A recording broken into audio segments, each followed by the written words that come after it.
दोस्तों, किसी जमाने में अंग देश में यश केतु नाम का राजा था। उसके दीर्घदर्शी नाम का बड़ा ही चतुर दीवान था। अब राजा तो बड़ा विलासी था। राज्य का सारा बोझ दीवान पर डालकर वह भोग में पड़ गया। दीवान को बहुत दुख हुआ। उसने देखा कि राजा के साथ सब जगह उसकी निंदा होती है, इसीलिए वह तीरथ का बहाना करके चल पड़ा। अब चलते चलते रास्ते में उसे एक शिव मंदिर मिला। उसी समय निचिदत्त नाम का एक सौदागर वहां आया और दीवान के पूछने पर उसने बताया कि वह सुवर्ण द्वीप में व्यापार करने जा रहा है। दीवान भी उसके साथ हो लिया। अब दोनों जहाज पर चढ़कर सुवर्ण द्वीप पहुंचे और वहां व्यापार करके धन कमा कर लौटे।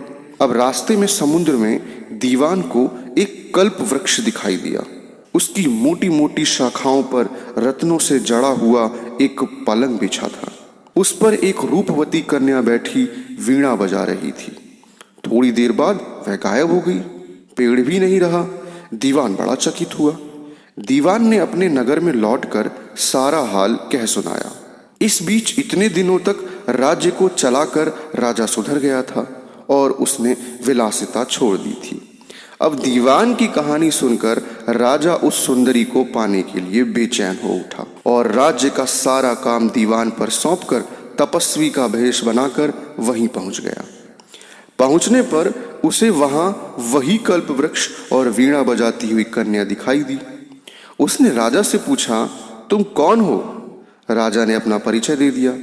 कन्या बोली, मैं राजा मृगांक सेन की कन्या हूँ। मृगांकवती मेरा नाम है। मेरे पिता मुझे छोड़कर ना जाने कहाँ चले गए। राजा ने उसके साथ विवाह कर लिया। कन्या ने यह शर्त रखी कि वह हर महीने के शुक्ल पक्ष और कृष्ण पक्ष की चतुर्दशी और अष्टमी को कहीं जाया करेगी और राजा उसे रोकेगा नहीं। राजा ने यह शर्त मान ली। अब इसके बाद कृष्ण पक्ष की चतुर्दशी आई और राजा से पूछकर मृगांकवती वहां से चली।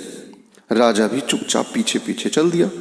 अब अचानक राजा ने देखा कि एक राक्षस निकला और उसने मृगांकवती को निगल लिया। राजा को बड़ा गुस्सा आया और उसने राक्षस का सिर काट डाला। मृगांकवती उसके पेट से जीवित निकल आई। राजा ने उससे पूछा कि यह क्या माजरा है?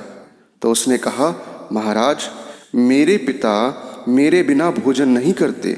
मैं अष्टमी और चतुर्दशी के दिन शिव पूजा करने यहाँ आती थी। एक दिन पूजा में मुझे थोड़ी देर हो गई। पिता को भूखा रहना पड़ा।